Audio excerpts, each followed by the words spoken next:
Nous en venons donc aux amendements à l'article 4 et notamment des amendements de suppression de l'article 4. Alors, Monsieur je vais essayer de prendre quand même Monsieur Benesti,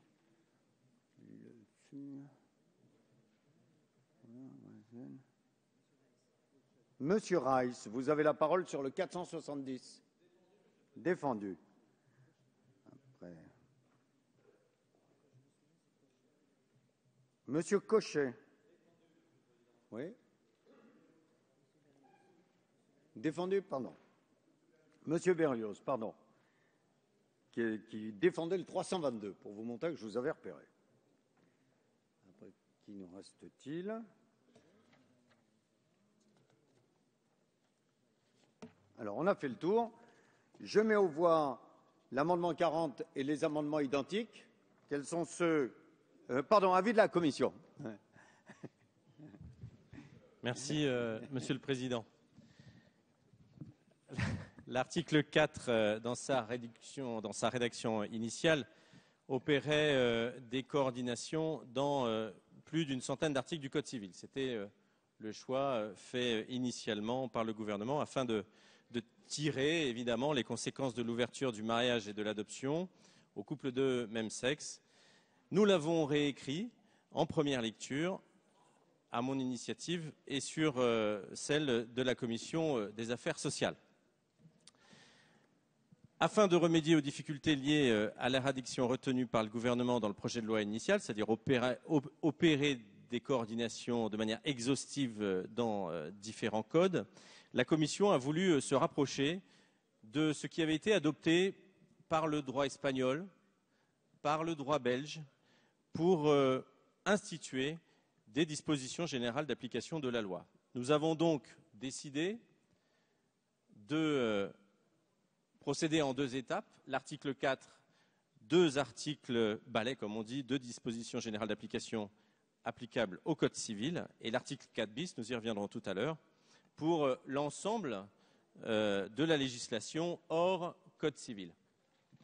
Le Sénat a réécrit ces deux articles.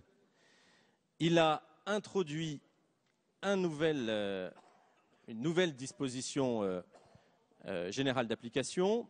Au lieu d'en mettre deux en tête de titre, il n'en a rédigé qu'une, dans des termes singulièrement différents d'une autre, mais qui se rapprochent de ceux adoptés en Espagne dans le Código civil.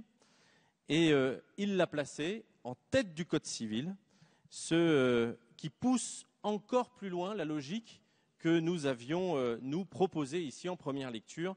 Évidemment, je me félicite, et en tout cas la Commission l'a exprimé ainsi, du choix du Sénat. Le nouvel article, donc, qui s'insérera en tête du Code civil à l'article 6-1, rentre dans ce titre préliminaire du Code civil dont je vous rappelle que l'esprit est qu'il s'applique sur l'ensemble de notre législation. En effet, le titre préliminaire du Code civil, de quoi traite-t-il? Il traite de l'entrée en vigueur, de la publication de la loi, du principe de non-rétroactivité de la loi, des conflits de loi internationale et d'ordre public, d'interdiction de délit de justice et de prohibition des arrêts de règlement, et de l'interdiction faite au contrat de déroger à l'ordre public. Il y aura donc désormais un nouvel article qui pose un nouveau principe général, évidemment sauf dérogation législative expresse, un principe d'égalité de traitement des époux ou des parents, qu'ils soient de même sexe ou de sexe différent, pour ce qui est des effets du mariage et de la filiation adoptive reconnus par les lois, évidemment à l'exception du titre 7, puisque dès la première lecture, nous avions écarté l'application du titre 7 du Code civil, qui traite de la filiation par le sang. Nous l'avions soustrait des effets de l'article 4. Donc on exclut toutes les dispositions concernant la filiation biologique. Donc naturellement, dans cette logique, puisque le Sénat est allé d'abord dans les pas que l'Assemblée avait choisi de tracer, mais en allant bien au-delà, la Commission a évidemment donné un avis défavorable à l'ensemble de vos amendements de suppression. Merci. Avis du gouvernement, mesdames les ministres. Monsieur le Président, le gouvernement partage totalement l'argumentaire développé par le rapporteur de la Commission des lois et émet un avis défavorable. Merci. Monsieur Douillet. Très bien. Monsieur Poisson. Oui, pour répondre, oui. J'ai eu un moment d'hésitation, Monsieur le Président. Oui, je loue la virtuosité du rapporteur. Et cette virtuosité que Madame le garde des Sceaux vient de dire elle-même qu'elle la partageait. Donc je loue en même temps la virtuosité de Madame le garde des Sceaux, qui nous explique avec la même énergie dans cet hémicycle que l'article 6.1 nouveau du Code civil est la disposition non pareille qu'il convient de trouver pour régler les conséquences de l'introduction du mariage civil dans la loi. Je veux dire plusieurs choses à ce sujet et prendre quelques temps pour vous répondre. Je serai plus court de ce fait sur les prochaines interventions. Premièrement, ce que nous sommes en train de faire, et le rapporteur l'a rappelé à l'instant de manière très juste, nous sommes ni plus ni moins qu'en train d'ajouter un principe général dans les articles premiers au sens de leur ordre chronologique du Code civil. Donc ce n'est pas une mince affaire. Bien entendu, ça relève de la compétence du législateur, mais accordez-moi que, même si ça ne contrevient pas au principe de la loi, que ça se fasse à l'occasion d'une navette parlementaire est tout de même un peu surprenant compte tenu de la puissance de l'article que nous sommes en train d'inscrire, enfin que vous vous apprêtez à inscrire dans le Code civil.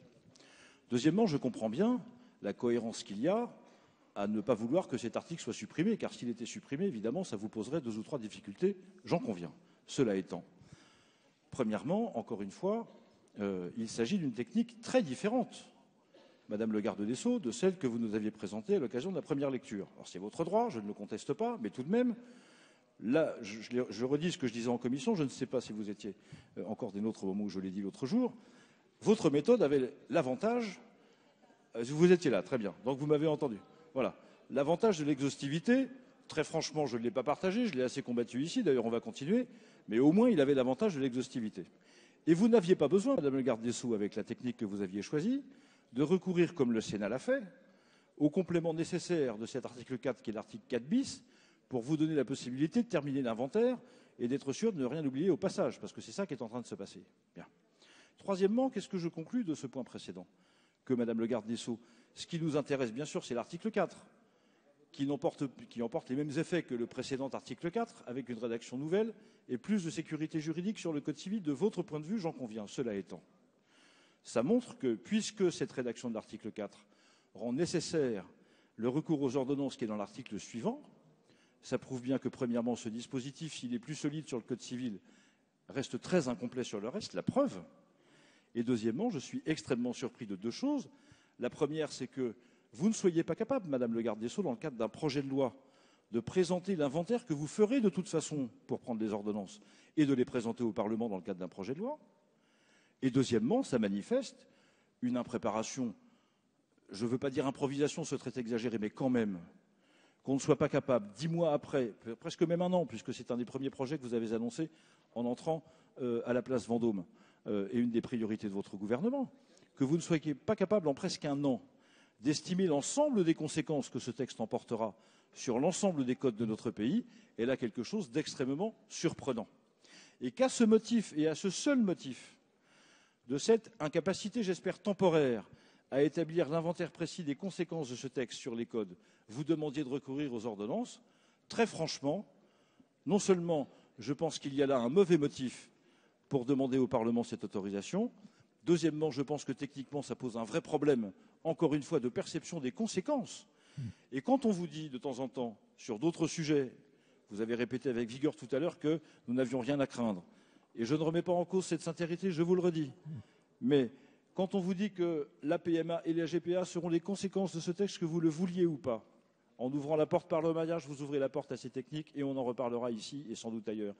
Eh bien, si vous n'avez pas pu saisir les conséquences de ce texte sur les codes existants, comment voulez-vous les saisir sur des perspectives qui ne sont pas encore tout à fait dessinées? Au fond, le problème, c'est bien sûr cet article 4, mais c'est surtout l'article qui suit, et c'est la raison pour laquelle nous sommes heureux d'aborder ce soir ces 2 questions aussi importantes que celles qui sont posées à la fois par la nouvelle forme de balayage que vous proposez et surtout par celle que vous nous demandez de vous autoriser à faire par le biais des ordonnances. Un dernier point. Le plus surprenant encore, et je ne suis pas sûr que nous ayons le temps d'aborder avant la fin de ces débats, Monsieur le Président, c'est que l'article 14, qui suivra, est l'exacte contradiction pratique, au sens pragmatique ou opérationnel, de votre incapacité à saisir toutes les conséquences à nouveau de cet article 4 bis. Parce qu'au moment où à l'article 4 bis, vous nous demandez de prendre des ordonnances, eh bien l'article 14 prend en réalité sur le plan législatif des dispositions que vous nous demandez de vous autoriser à prendre par ordonnance à l'article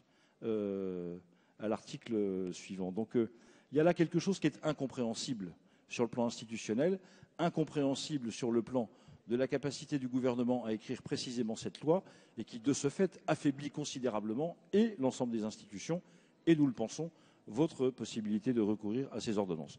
L'amendement de suppression est bien entendu défendu, Monsieur le Président. Merci. Monsieur Mariton.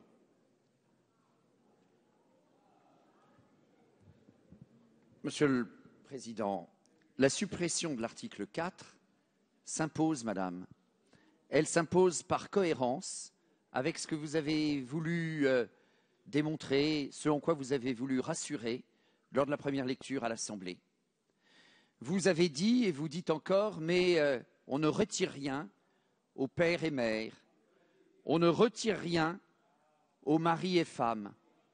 Et la réalité de cet article 4 est tout autre.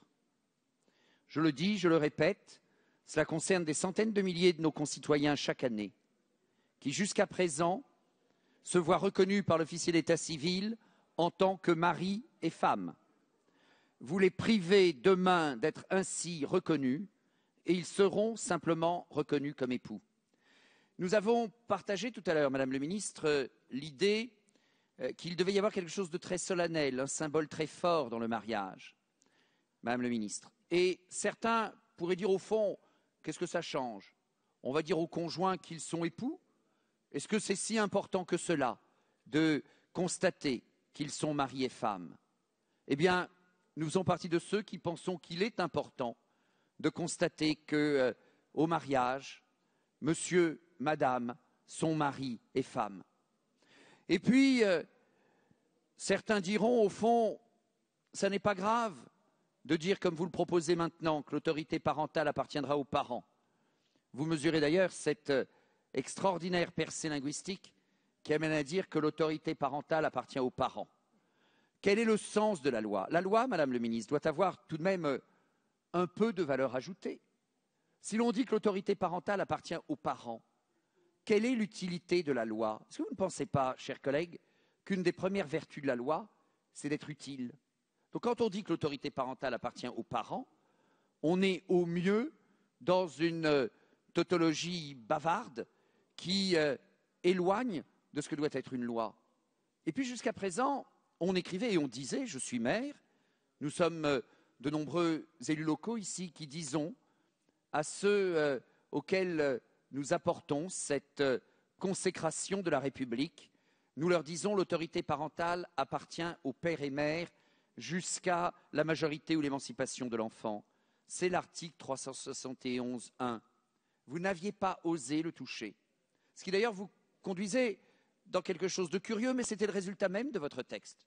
Parce que, avant que vous ne proposiez votre projet, vous aviez entendu monter la fureur en France de ceux qui disaient « mais vous allez supprimer le mot de père et de mère, on ne comprend pas, on ne supporte pas, on ne veut pas ».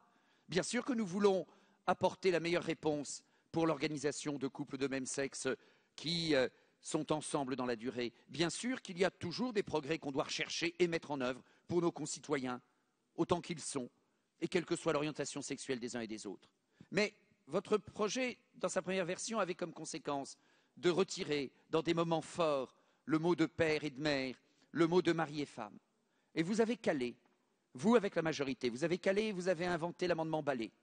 L'amendement Balai ne tient pas, il est sans doute remplacé par des ordonnances. Mais l'amendement Balai, comme les ordonnances ont un avantage, il y a moins d'occurrences, de suppression des mots de père et de mère. Et puis, dans la législation.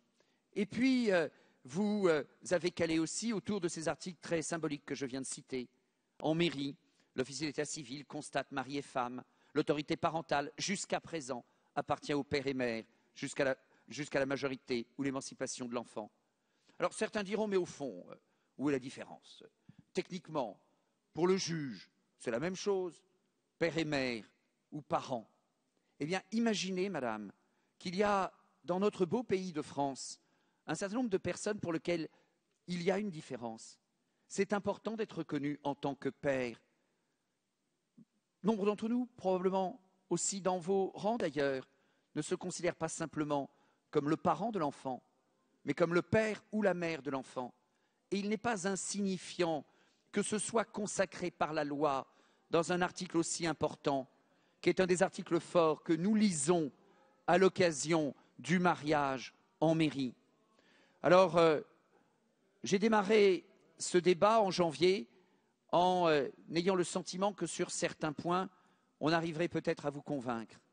Au point où on en est, on constate hélas que même quand votre proposition est malheureuse, même quand elle est scandaleuse comme l'obligation de coming out de l'article 16 bis, en réalité on ne peut plus vous convaincre parce que vous voulez vous débarrasser de tout ça.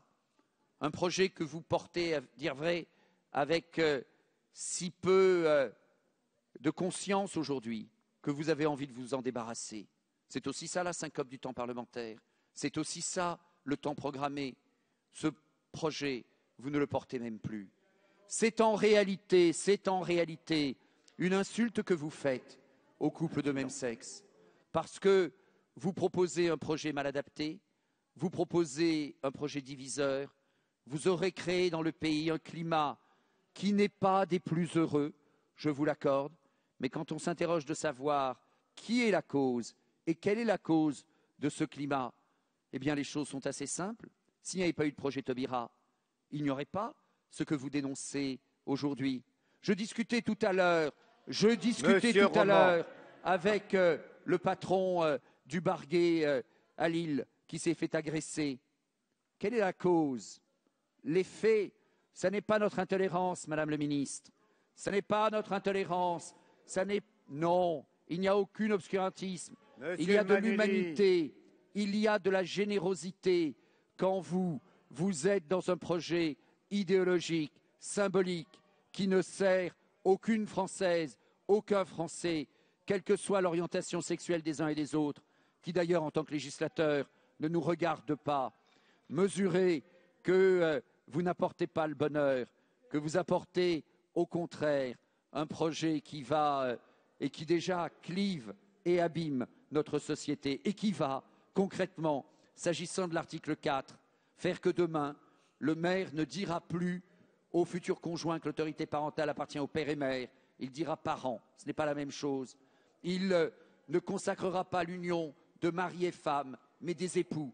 Pour nous en tout cas, et pour des dizaines de millions de Français, ce n'est pas la même chose. Merci. Je vais donner la parole à Monsieur Jacob, mais je tiens à vous annoncer que sur le vote de l'amendement numéro 58 et les amendements identiques suivants, je suis saisi par le groupe UMP d'une demande de scrutin public. Le scrutin est annoncé dans l'enceinte de l'Assemblée nationale. Monsieur Christian Jacob, vous avez la parole. Merci, Monsieur le Président.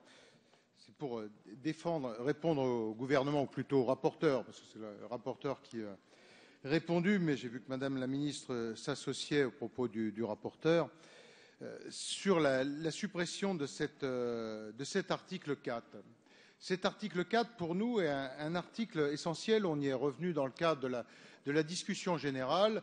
Il supprime, banalise en fait la suppression des références de père et de mère. C'est un point qui pour nous est choquant. Et quand Madame la ministre de la Famille s'est exprimée tout à l'heure en disant, je la cite, il ne suffit pas qu'une femme accouche pour être mère, c'est-à-dire que vous êtes dans une logique où vous considérez qu'à partir du moment où une femme accouche, elle n'est pas mère.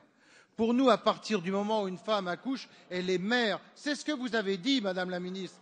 Non, mais Madame la ministre, mais Madame, plutôt que de vociférer, demandez la parole au président, prenez-la, exprimez-vous. Écoutez, moi j'ai envie d'entendre vos avis plutôt que d'entendre des invectives ou d'entendre vociférer. Ce serait intéressant de vous entendre débattre. Pourquoi vous hésitez à prendre le micro pour vous exprimer, ma chère collègue? Qui vous interdit de prendre le micro? C'est une consigne de groupe qui fait que vous n'avez pas le droit de prendre le micro. Mais dans quel groupe politique êtes-vous pour aussi être ainsi capable de vous taire?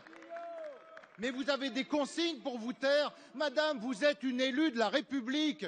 Vous avez le devoir de vous exprimer. Vous êtes une élue de la nation. Faites honneur à vos électeurs. Défendez vos convictions. Prenez le micro. Assumez vos responsabilités, madame. Mes chers collègues, nous avons eu une séance ce matin qui était de qualité, ça s'est poursuivi. Je pense que personne n'a intérêt à tomber dans les excès. Donc, je donne la parole à un orateur et c'est le seul qui a la parole. Hein? Merci. Monsieur Jacob. Mais Monsieur Emmanueli peut aussi s'exprimer s'il le souhaite. Voilà. Monsieur Jacob, là, la ficelle va devenir un peu grosse. Chacun connaît la timidité légendaire de Monsieur Emmanueli. Il est toujours dans la retenue, il hésite à s'exprimer. Mais allez, brisez l'armure, Monsieur Emmanueli. Lâchez-vous, exprimez-vous. Qu'on vous entende, Monsieur Emmanueli. Je reviens sur la défense de mon amendement. Non, mais attendez, mais j'ai envie de vous entendre. Je reviens sur vos propos, Madame la Ministre, qui sont effectivement particulièrement choquants. Parce que, effectivement, si vous ne considérez pas qu'à partir du moment où une femme accouche, elle est mère, ça veut dire que vous inscrivez dans une autre logique, celle qui nous choque, celle de la marchandisation des corps. Mais oui, vous êtes dans cette logique, celle de la GPA. Et vous savez que c'est quelque chose qui nous choque et qui choque les Français. Vous savez, ça n'est pas le fait du hasard. S'il y a maintenant 55% des Français qui rejettent votre texte de loi, pourquoi ils le rejettent? Ils le rejettent tout simplement parce qu'au fil des débats que nous avons eus dans cet hémicycle, où nous avons montré les liens qu'il y avait entre le mariage et l'adoption et les idées que vous aviez derrière, à la fois sur la PMA et sur la GPA, tout cela, maintenant, les Français l'ont mesuré. Et c'est la raison pour laquelle ils sont opposés à ce texte. Et quand, vous voyez, j'entends le mépris qui est exprimé sur les manifestants, quand un président de la République est capable de mettre plus d'1 million de personnes dans la rue, il y a quand même une raison. Et ça n'est pas en les insultant, ça n'est pas en les caricaturant, ça n'est pas en les méprisant, comme le fait d'ailleurs votre président de groupe. Je regrette d'ailleurs que mon collègue Bruno Le Roux ne soit pas dans l'hémicycle, ne suive pas ces débats. Quand je vois ces déclarations, lorsqu'il est dans cette invective en disant, je le cite, le mouvement d'opposition au mariage pour tous n'est plus une expression républicaine. Mais de quel droit il se permet de caricaturer ainsi un mouvement populaire? Ça n'est plus une expression républicaine, selon lui, d'opposition, ça n'est qu'un Woodstock de conservateurs dans lequel des filles au serre-tête auraient remplacé les hippies d'antan. Qu'est-ce que ça veut dire? Les filles au serre-tête. Mais quel mépris des familles françaises, quel mépris du peuple français. Quand on est élu de la République, qu'il y a 1 400 000 personnes dans la rue, on se permet de les insulter, on se permet de les mépriser et on se permet surtout de ne pas suivre les débats, mais d'aller faire des déclarations ou de poster des communiqués. Mais si votre président de groupe avait un peu de dignité, il serait ici dans l'hémicycle, il serait ici en train de se battre, en train de défendre ses convictions. Mais non, il est caché, il envoie par la poste des communiqués incendiaires en méprisant les Français. Et voyez, mes chers collègues, eh bien ça, c'est manquer de dignité. Et on attendrait de vous entendre, d'être capable de défendre vos convictions. Moi, je ne doute pas que vous en ayez, mais défendez-les, bon sang, qu'on vous entende, que vous ayez ce courage de vous exprimer et de défendre les idées qui sont les vôtres. Et vous êtes là, tête baissée, rasant les murs, n'osant pas vous exprimer. À quoi vous ressemblez ? Honte à vous de ne pas être capable de vous exprimer et de défendre vos convictions. Monsieur Emmanueli, on vous a connu plus bagarreur. Nous vous connaissons depuis bientôt 25 ans. Je vous ai connu capable de défendre vos convictions. Et là, comme un petit garçon, vous baissez la tête, monsieur Emmanueli. Vous n'avez plus ce courage d'antan. C'est regrettable de la part d'un élu de la République.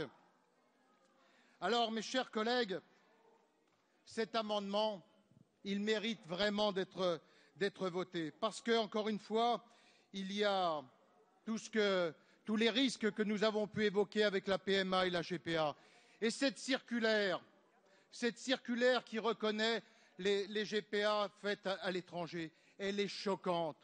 Elle est choquante parce qu'à partir du moment où on est capable de dépenser 100 000 $ à l'étranger, eh bien, l'enfant sera reconnu tout simplement parce qu'on a cette capacité financière de financer une GPA à l'étranger. Et ça, vous ne pensez pas que c'est choquant de dire on l'interdit en France, mais ma foi, si vous avez 100 000 $ à dépenser, eh bien, ça n'est pas grave. Là, ma foi, on vous reconnaîtra. Parce que c'est ça qu'il y a dans votre circulaire.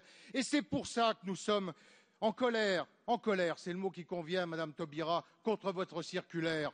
Vous avez reconnu ceux qui avaient la capacité de dépenser 100 000 $. En revanche, vous faites semblant de l'interdire en France. Mais vous êtes en réalité, vous avancez masqués. Vous n'avez pas le courage d'assumer la force de les idées qui sont les vôtres. Vous ne les assumez pas. Vous vous cachez, vous avancez masqués. Et ça aussi, c'est une certaine forme de mépris du peuple français. Et c'est aussi pour ça qu'il y a une telle mobilisation populaire. Donc on attend de vous aujourd'hui, vous ayez cette capacité à vous redresser, capacité à assumer vos responsabilités, capacité à défendre vos amendements, capacité à défendre vos convictions. Parce qu'encore une fois, je ne doute pas que vous en ayez, mais ayez un peu de courage, bon sang. Merci, Monsieur Jacob. Monsieur Patrick Hetzel. Merci beaucoup, Monsieur le Président.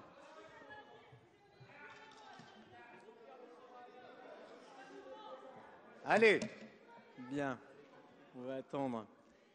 Merci beaucoup, Monsieur le Président. Oui, notre président de groupe a montré que la majorité, de toute évidence, n'ose pas s'exprimer. Elle n'affirme pas ses opinions. Il est assez surprenant de constater que la majorité dispose de plus de 7 heures de temps de parole. Et pour le moment, alors que nous siégeons depuis hier soir sur cette question, vous avez à peine utilisé 1 heure. Alors de deux choses l'une, ou alors vous n'êtes pas du tout convaincu par ce projet, ce qui semble être le cas, et d'ailleurs il suffit de regarder, vous étiez ceux qui nous disaient il y a quelques semaines, lorsque nous étions en première lecture, regardez les sondages, les Français sont favorables à notre texte. Eh bien, regardez les mêmes sondages auxquels vous-même faisiez référence il n'y a pas si longtemps. Eh bien, les sondages aujourd'hui disent exactement l'inverse. Les Français sont défavorables à ce texte. Je crois que vous prenez une lourde responsabilité. Lorsque l'on exerce une fonction de gouvernement, et je m'adresse aux représentants du gouvernement ici, à un moment donné, il faut prendre la réalité en face. Aujourd'hui, les Français sont dans une situation où ils ne sont pas en phase avec les décisions qui sont prises. Il est encore temps de modifier le cap et je crois que plus que jamais, il est essentiel de le faire. Nous avons à plusieurs reprises tendu la main. Nous avons indiqué que nous avions d'autres solutions qui permettaient de traiter cette question. Et d'ailleurs, Madame la ministre de la Famille, vous nous avez dit, vous avez cité le président Sarkozy en indiquant que, eh bien, il ne souhaitait pas aller vers un texte d'union civile. Mais en réalité, l'argument que vous utilisiez, eh bien, on peut le retourner tout simplement en disant, mais attendez, aujourd'hui, eh bien, cet argument, le Pacs existe. Et avec l'union civile, l'objectif était de faire en sorte que l'on puisse aller plus loin, mais en même temps ne pas toucher à des éléments qui sont des éléments constitutifs, je dirais à la fois de la biologie, et je suis très surpris d'ailleurs qu'un certain nombre de membres du Parlement, qui par ailleurs parlent de principe de précaution, parlent justement de la nécessité de respect d'éléments naturels, là tout d'un coup, ils en font totalement fi. Encore une fois, nous sommes sur un sujet grave. Il faudrait rassembler les Français. Un geste d'apaisement serait à minima de suspendre ce texte et d'autre part de faire un référendum et un grand débat national. C'est ce que mérite un tel sujet. Vous ne le faites pas. Vous prenez en cela une lourde responsabilité. Monsieur Jean-Christophe Fromentin. Merci, Monsieur le Président. Chers collègues, en vous regardant écouter les interventions des uns et des autres, la majorité d'entre vous sourit, rigole ou se moque. Je comprends que les termes que nous défendons vous fassent rigoler. Pour autant, vous voyez, ce qui est en train de se passer est suffisamment emblématique. On est en train de désactiver de son sens 2 mots qu'on peut considérer comme banals, qu'on peut considérer comme anodins. de mots pourtant qu'on a dit des millions de fois les uns et les autres, un père, une mère, un grand-père, une grand-mère, des mots qui appartiennent à notre vocabulaire, à notre enfance et à tout ce que ces mots ont comme valeur et comme charge émotionnelle. Alors comprenez, acceptez que sur des mots qui sont en train d'être désactivés de leur sens profond en les banalisant, en les oubliant, en les gommant, en les neutralisant, acceptez que le débat et que le temps du débat soit constructif, soit profond, soit réel. Nous opposer des sourires et des moqueries, nous opposer de la rigolade à ce qu'on essaye de mettre en avant comme conviction profonde sur ces mots, encore une fois, qu'on a dit des milliers de fois, des millions de fois au cours de notre vie, me semble complètement surréaliste. Et je comprends, et on comprend encore mieux, pourquoi des Français réagissent, pourquoi des Français sont en train de changer par rapport à ce texte. Parce que autant on peut accepter que vous et nous ayons des visions opposées sur un sujet comme celui-là, autant ne pas réagir, ne pas débattre, ne pas nous expliquer toutes les raisons qui vous amènent à légiférer, à oublier, à neutraliser ces mots père et mère, aurait nécessité d'avoir votre point de vue, d'avoir vos arguments, d'avoir un véritable échange. Et je crois que demain, certains de nos compatriotes, certains Français resteront fidèles à ces termes, d'autres se féliciteront sûrement de la loi qui va être votée. Mais en tous les cas, on pourra dire les yeux dans les yeux à ceux qui nous reprocheront ou qui nous demanderont comment on a défendu nos valeurs, comment on a défendu nos idées, comment on a défendu ces mots. On pourra, les yeux dans les yeux, leur dire qu'on a été sincèrement jusqu'au bout et qu'on ne vous a pas opposé dans ce débat la rigolade, le sourire, la moquerie que vous nous opposez dans les débats qu'on a en ce moment. Merci. Monsieur Miard. Lorsqu'on est élu par le peuple français, on a la légitimité républicaine et démocratique. Vous l'avez eue. Eh bien, aujourd'hui, en réalité, vous avez perdu cette légitimité tout en restant le gouvernement légal, Madame les ministres. Et c'est bien là où il y a un problème. Car, effectivement, on peut avoir la légalité pour soi, mais on a perdu la légitimité, car vous avez heurté profondément ce peuple. Et je peux vous dire que ce ne sont pas des extrémistes, ce sont des gens comme vous et moi, tant à gauche qu'à droite, qui refusent ce projet néfaste, qui est un projet de confusion, qui est un projet de mensonge et qui est en réalité le résultat d'une quasi-secte qui, aujourd'hui, a enfumé effectivement les sondeurs et les médias pour croire qu'ils représentaient quelque chose qui était un projet de société, alors que c'est tout le contraire. Voilà la raison pour laquelle vous êtes si agressive, Madame la Ministre, car vous savez au fond de vous-même que vous avez perdu la partie, vous avez perdu la légitimité du peuple, alors retirez ce texte, car vous êtes en contre-courant par rapport à la pensée profonde du peuple français. Monsieur Meunier, que l'on écoute en silence. Je vous remercie, Monsieur le Président. Vous êtes abattu. 1 heure, vous avez pris 1 heure sur votre temps depuis mercredi soir. Vous n'avez rien à dire? Vous avez honte de votre projet de loi? Si vous n'en avez pas honte, défendez-le. Vous n'osez même plus le faire. Pourtant, il y a une armée de CRS autour de ce bâtiment, autour de cet hémicycle pour vous protéger. Allez-y, défendez votre projet. Mais je crois savoir pourquoi vous êtes abattu. Parce que ce soir, M. Cambadélis a fait une belle déclaration. Le PS a atteint la cote d'alerte. Voilà. Eh bien oui, le PS a atteint la cote d'alerte. Elle l'a même dépassée.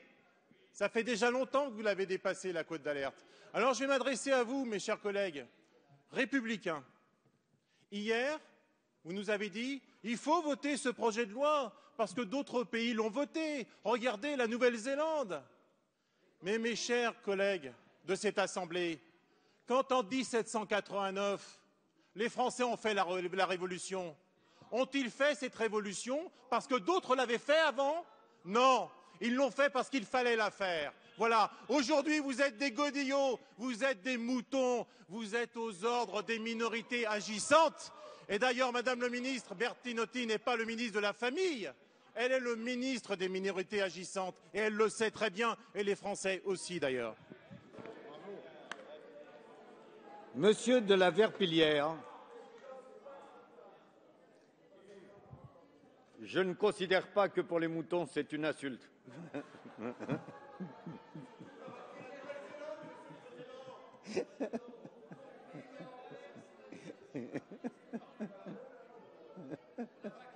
Allez, monsieur de la Verpillière. Merci, Monsieur le Président. Nous proposons donc, par cette série d'amendements, de supprimer l'article 4 du projet de loi, car il résume à lui seul, cet article 4, tous les aspects nuisibles, néfastes de votre texte. Pour ma part, c'est l'adoption par les couples homosexuels qui me heurte le plus. J'ai été pendant 9 ans, je crois, vice-président d'un conseil général chargé des affaires sociales et à ce titre, je m'occupais de l'aide sociale à l'enfance et de la délivrance des agréments pour adopter. Eh bien, je peux vous dire, mesdames les ministres, que vous semblez complètement ignorer le sens profond de l'adoption. Il ne s'agit pas de donner un enfant à une famille, il s'agit de donner une famille à un enfant. Et c'est l'intérêt de l'enfant adopté qui doit primer. Or, l'enfant adopté, c'est un enfant fragile. Et ça, vous ne semblez pas le savoir. C'est un enfant fragile, car il porte en lui le traumatisme de l'absence de ses parents biologiques. L'adoption par un homme et une femme peut lui permettre de réparer ce traumatisme, car il représente, d'une certaine façon, les parents perdus ou les parents absents. Mais à l'évidence, 2 hommes ou 2 femmes, quel que soit l'amour qu'ils peuvent porter à leurs enfants, ne peuvent pas assurer cette fonction de représentation et de réparation. L'enfant adopté est fragile, mais l'enfant adopté est aussi un enfant différent. Il est différent par son histoire, par ses origines, et vous allez ajouter une autre différence, c'est-à-dire une autre inégalité, qui sera dans le fait qu'au lieu d'avoir un père et une mère, un papa et une maman, ils auront 2 pères ou 2 mères. Et donc c'est une inégalité de plus que vous allez créer. Il n'y a pas sur ce point entre nous de compromis possible. En plus, en ouvrant l'adoption aux couples homosexuels, vous affaiblissez l'adoption en général. Le ministère des Affaires étrangères a publié au mois de février les statistiques de l'adoption en 2012. Elles montrent une baisse spectaculaire des adoptions internationales. 1569 seulement en 2012 contre 2003 en 2011. Une baisse de près d'un quart. Et on voit bien ce qui va arriver. De moins en moins de pays voudront nous confier aux couples français des enfants provenant de chez eux. L'adoption internationale va continuer à baisser et ça sera au détriment de tous les couples français désireux d'adopter. Et on voit bien où vous allez en arriver. Ce sera la conséquence inéluctable. Vous allez en arriver à la procréation médicalement assistée pour les couples de femmes, parce qu'il faudra bien qu'il y ait des enfants à leur donner, et puis aussi, bien sûr, un peu plus tard, à la gestation pour autrui en faveur des couples d'hommes. Et je voudrais en terminer, mesdames les ministres, en vous posant une question, et j'aimerais qu'elle obtienne une réponse. Il y a aussi dans ce pays, outre les enfants adoptés provenant de l'étranger, il y a environ 750 enfants par an qui sont des enfants nés en France, pour la plupart issus d'accouchements sous X. Pour la plupart. Eh bien, je vous pose une question simple et j'aimerais avoir une réponse catégorique. Si une femme en état de détresse qui accouche sous X et qui fait ce sacrifice terrible d'abandonner son enfant, si cette femme exprime sa volonté que son enfant ne soit pas confié à un couple homosexuel, est-ce que vous respecterez cette volonté? Ça appelle une réponse, je l'attends. Monsieur Dhuicq.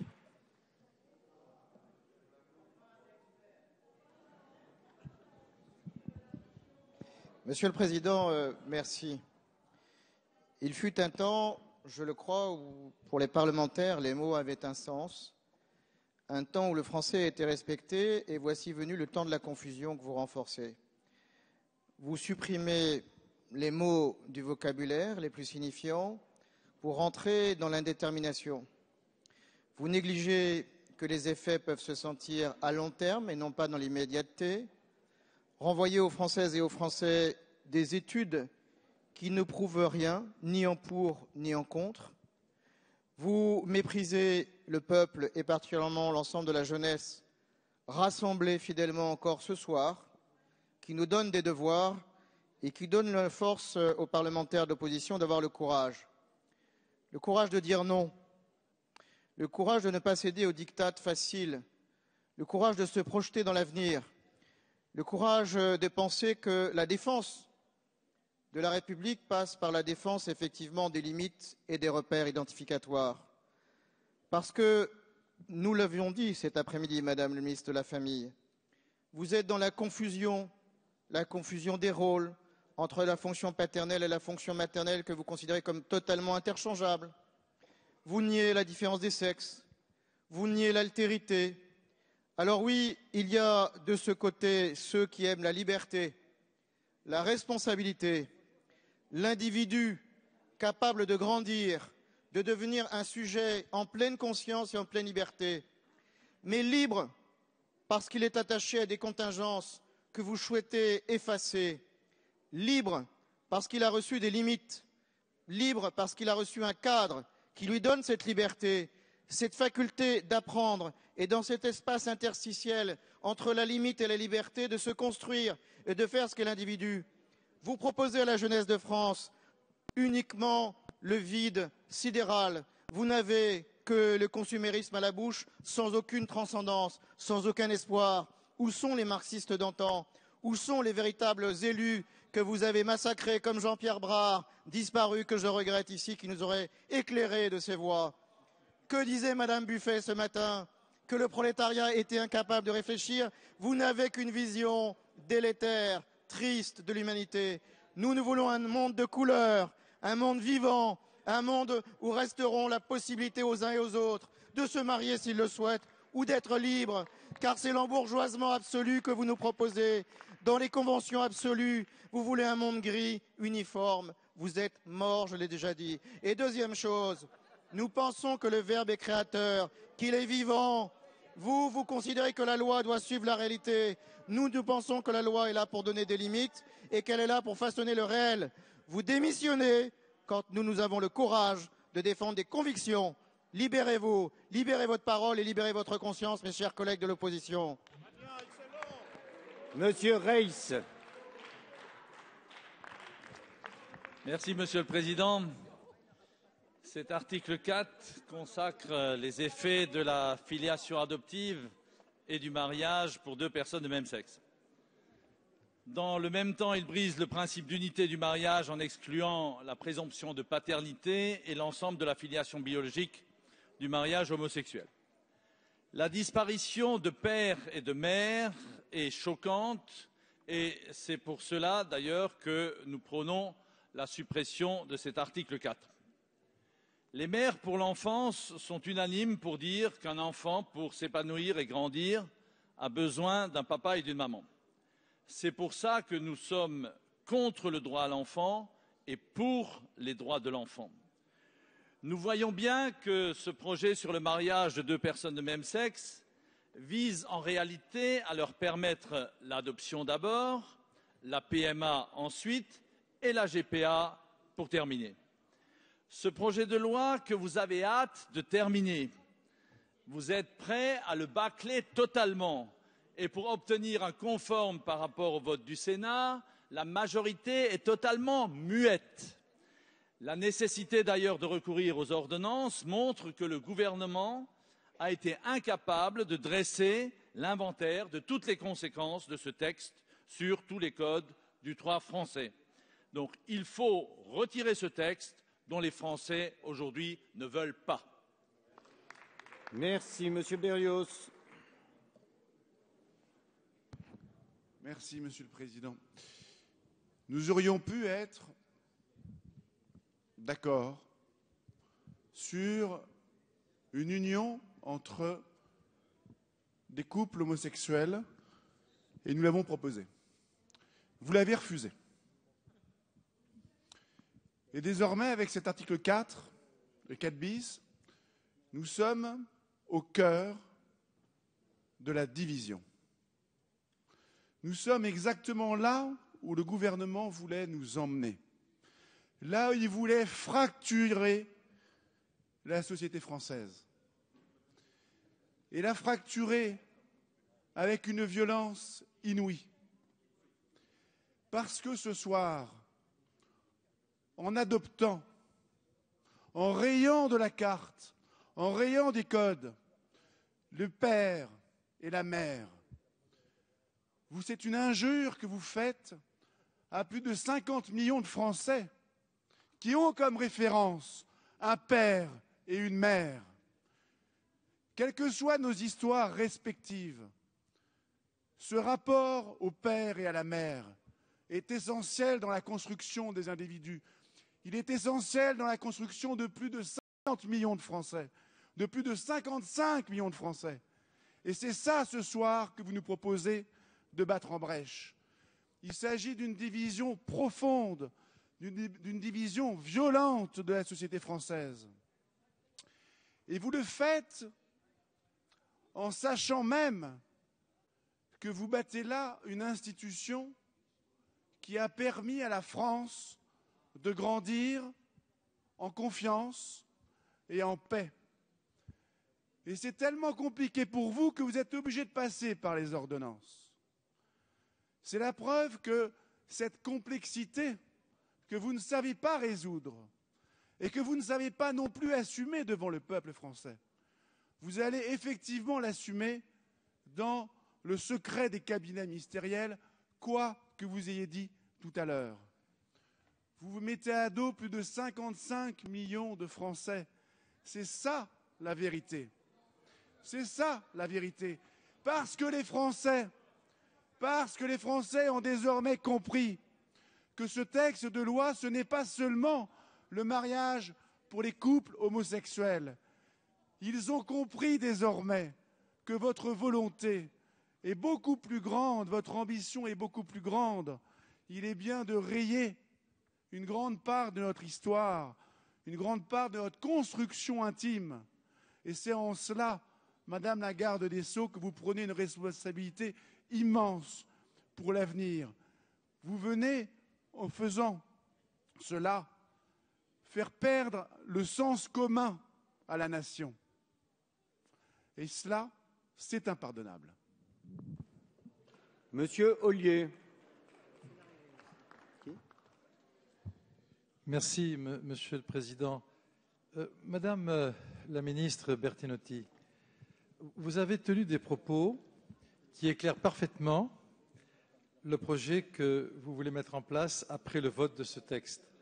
Vous avez dit, famille, parlant des familles que nous défendons, famille qui n'existe plus, qui n'a peut-être jamais existé, Et puis ensuite, vous avez tenu des propos, un peu plus tard, qui sont aussi choquants. Ce n'est pas l'accouchement qui fait la mère. Vous avez le droit d'avoir cette conception de la société. Mais vous n'avez certainement pas le droit de vouloir nous l'imposer, comme vous le faites, à marche forcée, contre une majorité de Français.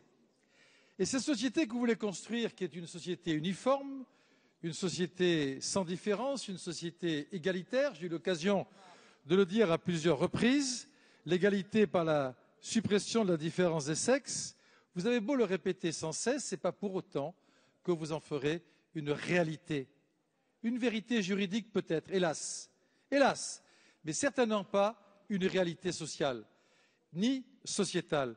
En vérité, vous voulez, dans ce texte, vous arriverez à faire par ce texte un monstre juridique. On l'a démontré au fur et à mesure de ce débat, c'est un monstre juridique. Et pour vous, les difficultés ne font que commencer, car les tribunaux vont se mêler de tout cela par la suite.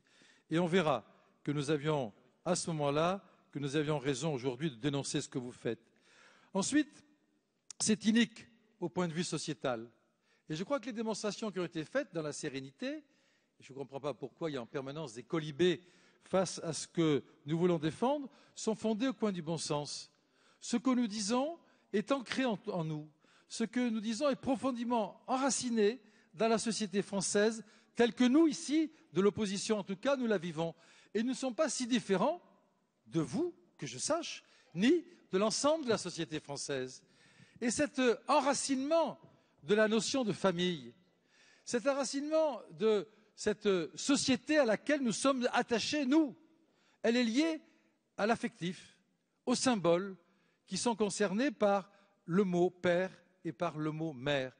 Et vous ne voulez pas comprendre que le fait de faire disparaître dans une partie du code, certes pas partout, mais dans une partie du code, les noms de père ou les mots de père et de mère provoque un bouleversement que nous ne pouvons pas accepter. Parce que ça touche à ce qu'il y a de plus profond dans l'être humain tel que nous le concevons à partir du moment où l'être humain est destiné, entre la femme et l'homme, à créer une famille. Alors, vous agissez, je comprends que vous défendiez des minorités. Nous ne sommes pas contre la défense des minorités. Nous reconnaissons que ce sont des minorités. Et ces minorités ont le droit d'être défendues. Les homosexuels ont parfaitement le droit d'être défendus. C'est ce que nous revendiquons, nous aussi, malgré vos colibés et malgré vos insultes. Tout à l'heure, j'étais moi aussi avec mes collègues à la manifestation qu'il y avait. Il y avait des homosexuels. Il y avait des homosexuels avec des pancartes, effectivement, qui revendiquaient leur homosexualité et qui vous dénonçaient justement au nom de cette homosexualité. Ça m'a beaucoup touché. Oh, monsieur Roman, vous pouvez faire la grimace. Ça ne changera rien à cette réalité. Et cette minorité représente, c'est un sondage qui a été fait en février dernier, il y a quelques semaines, environ 100 000 couples en France. 200 000 personnes qui prétendent vivre en couple dans le cadre de leur homosexualité. C'est-à-dire qu'à travers ce texte, vous bouleversez l'ensemble de la société française, des 68 millions de Français qui s'appuient sur la famille traditionnelle, qui veulent vivre leur famille à travers le père et la mère et qui veulent exister en tant que tels à travers le mariage. Mais oui, madame, ils ont le droit de vouloir revendiquer leur foi au mariage, même si vous ne voulez pas y croire. Eh bien, vous bouleversez cette notion de famille, cette notion de mariage, uniquement pour satisfaire la revendication légitime, ne la discutons pas, de 100 000 couples en France contre 68 millions de Français. C'est ça que nous ne supportons pas, c'est ça que nous n'acceptons pas. Et vous auriez très bien pu, à travers l'union civile, en mairie, avec les mêmes droits successoraux, patrimoniaux, sociaux, donnés aux homosexuels, faire effectivement droit à leurs revendications légitimes à travers un traitement différent qui aurait consacré l'égalité de traitement. Mais ça, vous n'avez pas voulu l'entendre. Aujourd'hui, nous sommes rentrés dans une fracturation de la société qui va beaucoup plus loin que ce que vous pouvez penser. Je vais terminer parce que je ne veux pas être trop long. Madame Taubira, vous avez dit, nul ne peut construire son avenir en brouillant celui des autres. Eh bien, je crois, mesdames et messieurs les députés de la majorité, que votre avenir n'est pas serein dans cette affaire, car ce que vous faites, non seulement ça brouille l'avenir des autres, mais ça occulte la vision que les Français auront dorénavant de la famille. Et ces millions de Français, ces 56% qui partagent nos sentiments, ont le droit d'être entendus. Écoutez-les, s'il vous plaît.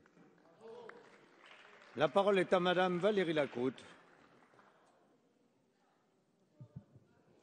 Monsieur le Président, merci. En bouleversant brutalement l'ordre du jour de l'Assemblée nationale, en imposant aux parlementaires de débattre seulement 3 jours après le vote au Sénat, le gouvernement se rend aujourd'hui responsable et coupable d'un véritable déni de démocratie. Un gouvernement qui a pourtant, Madame la garde des Sceaux, tous les leviers de l'exécutif et du législatif en main pour légiférer dans les délais normaux sur les réformes proposées. Votre gouvernement n'a donc pas besoin de confisquer au Parlement ses droits via un temps de débat limité pour décider, sauf à chercher encore et toujours à se défausser. Face à un texte de cette importance qui modifie le Code civil et instaure un changement de civilisation, de l'aveu même de ses auteurs, un tel passage en force est intolérable pour les législateurs que nous sommes et pour l'ensemble des Français. Je déplore qu'à aucun moment le gouvernement et la majorité n'aient cherché, dans un souci d'apaisement et de rassemblement, un consensus pourtant possible au travers notamment d'un référendum, alors que la voix des Français, des familles, se fait de plus en plus entendre. Les questions posées méritent un traitement de fond, un dialogue que nous n'avons pas. Nous avons d'ailleurs plutôt un monologue. Cela n'a pas été le cas lors du premier examen pendant une centaine d'heures dans cet hémicycle, ni la semaine dernière au Sénat et encore moins aujourd'hui. La majorité reste muette à nos questions. Votre majorité avance d'ailleurs masquée sur la procréation médicalement assistée et la gestation pour autrui. Ces questions méritent pourtant un débat de fond. Le mariage est une institution fondée sur la complémentarité homme-femme qui organise la filiation. Remettre en cause cette institution, c'est une décision grave et les Français ont leur mot à dire. Car il n'y a plus de droit à l'enfant, mais il y a des droits de l'enfant. Nous ne pouvons accepter de faire passer le droit à l'enfant devant les droits de l'enfant, notamment celui d'avoir un père et une mère. Il est inadmissible que les Français n'aient pas leur mot à dire sur un sujet qui induit des transformations aussi profondes sur l'organisation de la société. Vous avez muselé les Français comme vous l'êtes ce soir. J'aurais bien aimé vous entendre sur ce texte. Merci, Madame. La parole est à Monsieur Guillaume Larrivé.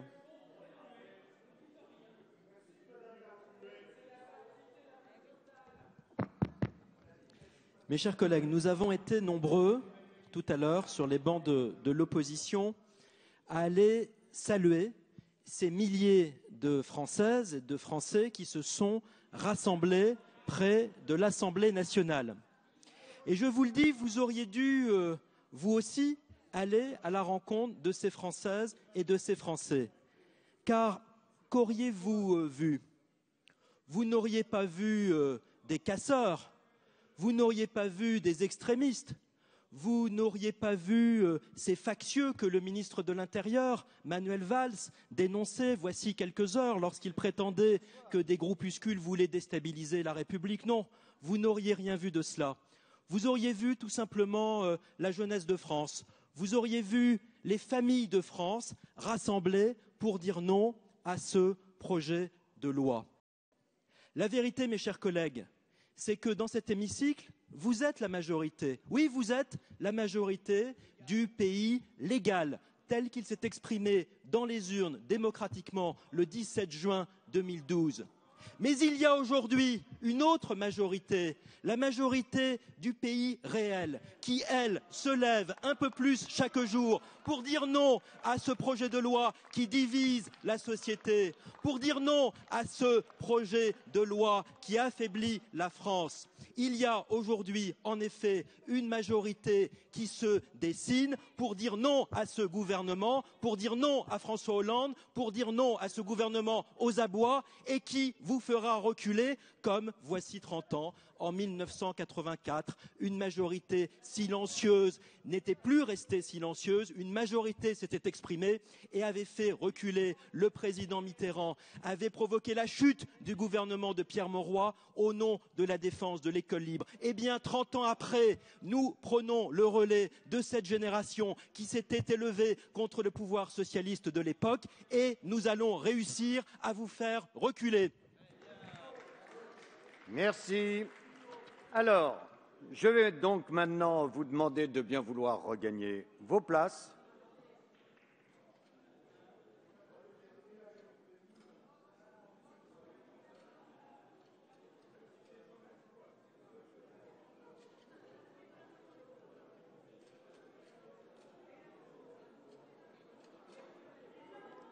Alors, je vous rappelle que je mets au vote l'amendement numéro 58 et les amendements identiques.